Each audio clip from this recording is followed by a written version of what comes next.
semuanya, perkenalkan nama saya Sandrina Safitri dengan NPM 2406414800. Pada video kali ini saya akan menjawab 5 pertanyaan mengenai siklon tropis, indeks iklim, monsun dunia, perbandingan sistem siklon, dan bagaimana ENSO mempengaruhi cuaca global.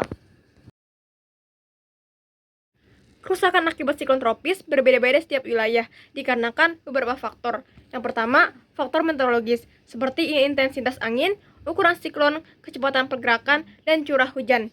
Angin kencang dapat merusak bangunan, sementara curah hujan tinggi menyebabkan banjir dan longsor.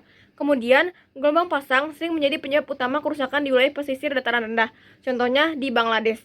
Yang kedua, faktor geografis. Wilayah seperti Karibia adalah pulau-pulau kecil yang langsung berhadapan dengan laut terbuka, sehingga lebih mudah mengalami kerusakan besar. Sedangkan wilayah Hong Kong yang memiliki garis pantai berbentuk teluk mempunyai risiko gelombang pasang yang lebih tinggi. Namun, karena negara mereka memiliki infrastruktur yang kuat, maka risiko yang dialami menjadi kecil. Yang ketiga, faktor sosial ekonomi. Negara-negara kaya seperti Amerika Serikat mempunyai sistem peringatan dini dan evakuasi yang baik, sehingga korban jiwa lebih kecil, walaupun kerugian ekonominya besar. Sementara di wilayah-wilayah miskin, kerusakannya bisa jauh lebih parah, karena bangunan tidak tahan angin dan proses evakuasi yang kurang efektif. Indeks ENSO digunakan untuk melihat pola penyimpangan iklim yang mempengaruhi cuaca di banyak wilayah. Saat El Nino, suhu permukaan laut di Pasifik meningkat. Akibatnya, wilayah Indonesia dan Australia cenderung kering dan panas karena konveksi bergeser ke sebelah timur. Saat La Nina, kondisinya berbalik, Indonesia menjadi lebih basah dan lebih lembab. Semua monsun memiliki pola dasar yang sama, yaitu adanya perubahan arah angin musiman yang menyebabkan musim hujan dan musim kering. Penyebab utamanya adalah perbedaan pemanasan antara daratan dan lautan.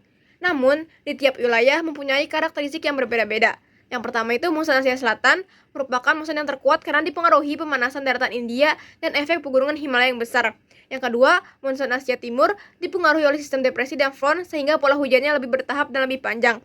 Yang ketiga, monsun Afrika Barat memiliki pergerakan yang mirip India tapi tanpa penghalang pegunungan besar sehingga pergerakannya lebih bebas. Dan yang terakhir, monsun Australia lebih lemah karena daratan Australia relatif kecil dan pemanasannya tidak sekuat Asia. Siklon tropis dan siklon lintang menengah sama-sama merupakan sistem tekanan rendah yang menghasilkan angin kencang dan hujan. Namun, mereka mempunyai mekanisme yang berbeda-beda.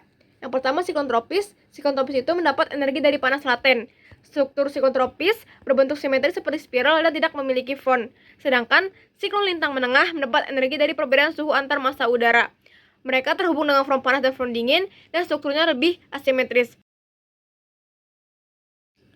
ENSO mempengaruhi cuaca dunia dengan cara mengubah pola pemanasan laut di Pasifik.